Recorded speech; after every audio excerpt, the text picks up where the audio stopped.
আসসালামু আলাইকুম এভরিওয়ান, সবাই কেমন আছেন? আলহামদুলিল্লাহ আমি ভালো আছি, আশা করি সবাই ভালো আছেন।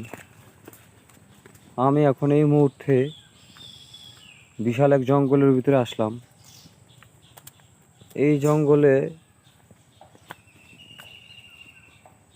মোটামুটি অ্যানাকোন্ডা থেকে শুরু করে সব ধরনের সাপই এখানে পাওয়া যায়।